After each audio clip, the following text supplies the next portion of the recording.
The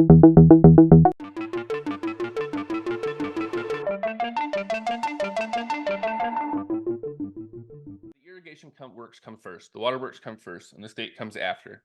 And the state is given power by the existence of the waterworks, which it itself did not necessarily create or wasn't needed to create, even if it continues to make them, right? By the fact that water and the control over water creates power. Um, and and the fact that, you know, not only creates power, but creates disagreement, creates conflict about what to do with the water. And that's one of the places that states come from. Okay. There is, if you look at very early, late Bronze Age histories of kingship and stuff, the difference between a judge and a king is not exactly clear in a lot of these texts. Okay, we in the Hebrew Bible, again, in early Persian stuff, right? A lot of times the word for king is kind of derived from the word for judge. And being the guy that when other people have a fight, they come to you and ask you to resolve the conflict, puts you in a position of power that is the basis for the development of kingship or monarchy, right? I mean, if you're the one who gets to decide what how to resolve conflicts that other people are having, it puts you in a certain position, right? So, the existence of waterworks creates options for the exercise of power. It creates conflicts that that make people who are having the conflicts want to bring in an external power to mediate those conflicts, right? In some ways, if you're having a fight about the water, it might be better for everybody involved to go get the king to decide rather than fight it out amongst yourselves, right? Which might be interminable, right? Um, so these are various um, sorts of things that we seem to pick up in the evidence, right? Okay, that's the hypothesis. Waterworks come first. They create, and power is created by them rather than power coming first and creating the waterworks. Okay, so now once that's happened, that doesn't mean that power doesn't continue to create more waterworks. Yeah, and maybe it creates waterworks on a grand scale, such as Li Bing and or other massive projects that we're talking about here. But but but they didn't invent it, right? They just took it to a new scale. Another piece of a clue that I picked up on in the readings was, and I think this is the Code of Hammurabi, um, where it talks about if a man allows his dike to be breached, flooding everybody's field, then we're gonna put him to death or something like this, right? So what is it? What is that doing? It's putting individual responsibility on individual plot holders to maintain their bit of dike, right? Well, I mean, that doesn't sound like a state bureaucracy um, creating and managing the waterworks. It sounds like a system of dikes and levees that have perhaps been constructed piece by piece over a long period of time, that now that they exist cause new problems of collective liability for negligence. Okay, I mean, say we begin. Okay, so this is a new theme that I want to talk about. Say we begin. I've just got a field, and I'm there's next to a river, and I put up a dike to divert water around my field. Now, I don't necessarily need to dike the whole river, right? I just need to sort of protect my field and let the water flow around my field when it floods, right? And maybe, it'll cut a channel and I can kind of keep the water out of my field as much as possible. So say that everybody does that, and now we have a river that has dikes along the whole thing, right? Well, now, if any one person lets their dike collapse, then maybe this whole protected region is going to flood, right? So we have individual responsibility for what is ultimately a kind of collective liability to uh,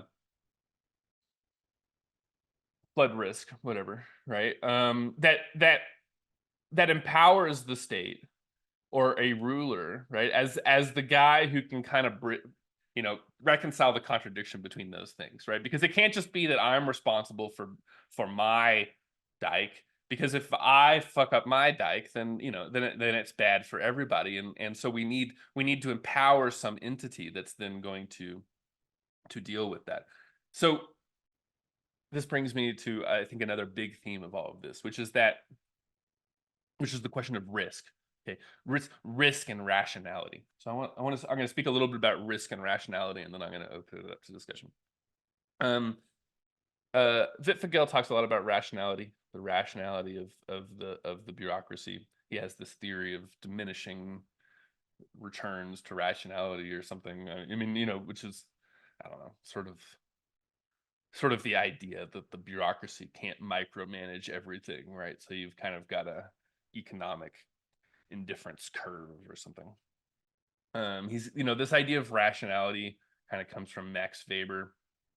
It's kind of his myth about the difference between modernity and the past, right? Western Europeans are rational, and they have instrumental reason and so on. And this is like good, right? Because we can dominate nature, but it's bad because it subordinates us to the bureaucracy, and we have to fill out all these forms and everything now because it's rational.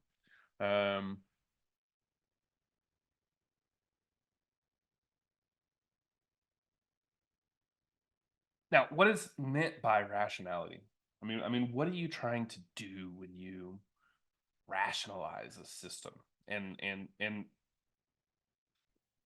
again, what I mean by rationalize here is take something that already exists, that wasn't created with a single intention of a conscious creator, right? But was rather assembled piecemeal over thousands of years by individuals, doing little bits of it, right?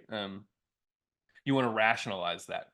You want to, one thing that rationalization means is removing redundancies to improve efficiency. Okay. When we talk about things being,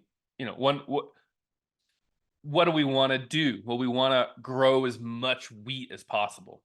And in order to do that, we want to eliminate waste, right? Redundancy.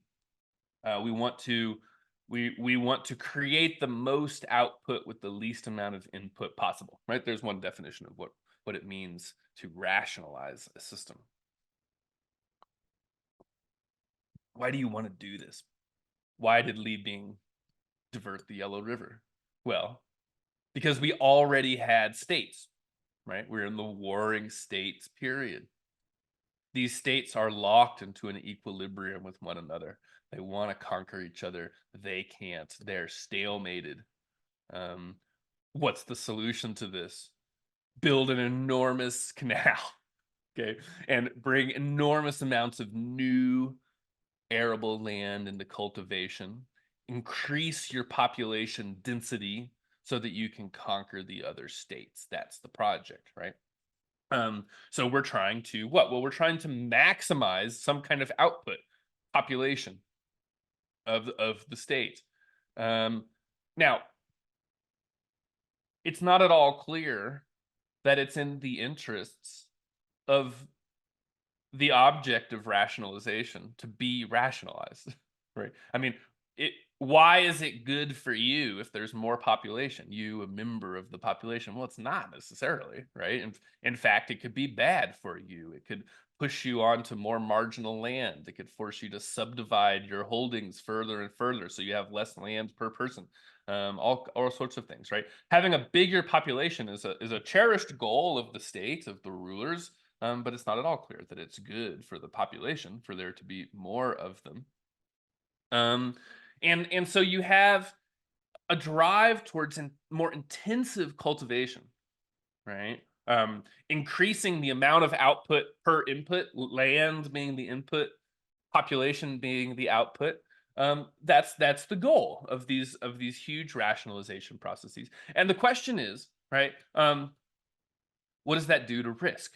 What's the price in terms of risk that we pay?